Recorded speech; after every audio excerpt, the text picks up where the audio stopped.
তামাম দুনিয়ার মধ্যে একবার দুইবার নয়, তারা এই সুন্দর দেশটাকে 5 বার দুর্নীতিতে চ্যাম্পিয়ন, চোরের দিক থেকে ফাঁস বানিয়েছে।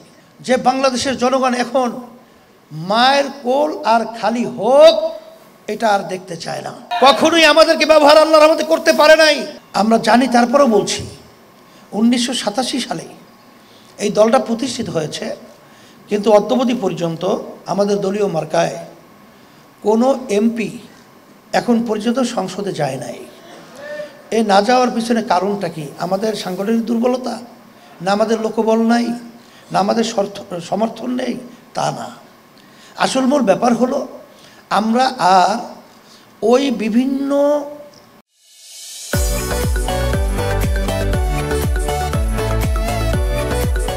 যাদের নাকি ব্যক্তি দলীয় স্বার্থকে অগ্রাধিকার দেয় দেশের চেয়ে, মানবতার কল্যাণের চেয়ে, তারা বারবার আমাদেরকে বিভিন্ন মুখরোচক সুন্দর সুন্দর কথার মাধ্যমে আমাদেরকে অনেক আশা আকাঙ্ক্ষা দেখিয়ে আমাদেরকে বারবার তারা ব্যবহার করেছে।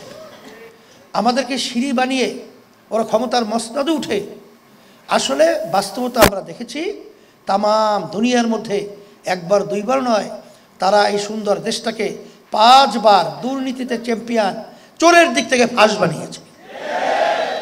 কত মায়ের কোল খালি হয়ে গেছে। আমি সেদিনকে সরহদি উদ্যানে বলেছিলাম যে বাংলাদেশের জনগণ এখন মায়ের কোল আর খালি হোক এটা আর দেখতে চায় না। এখন পরিবর্তন হতে হবে।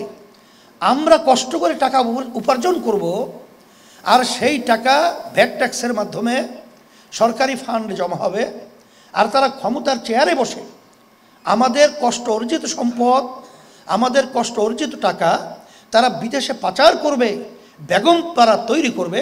এটা বাংলাদেশের মানুষ এখন আর দেখতে চায় না, এর পরিবর্তন করতে চায়। আজকে দলীয়করণের মাধ্যমে আজকে আপনারা দেখেছেন যে বৈষম্য বিরোধী দলীয়করণ এমনভাবে সর্বত্র চাপিয়ে দেওয়া হয়, সেখানে যোগ্যতা থাক বা না থাক, মেধাবী যোগ্যতা সম্পূর্ণ ছেলেগুলো আজকে রাস্তায় রাস্তায় বেকার ঘুরছে, কিন্তু তাদের দলীয়করণের কারণে অযোগ্য লোকগুলো সর্বত্র তারা বসিয়ে দেশটাকে একটা অসুন্দর দেশে পরিণত করেছে। এর পরিবর্তন আমাদের কি করতে হবে?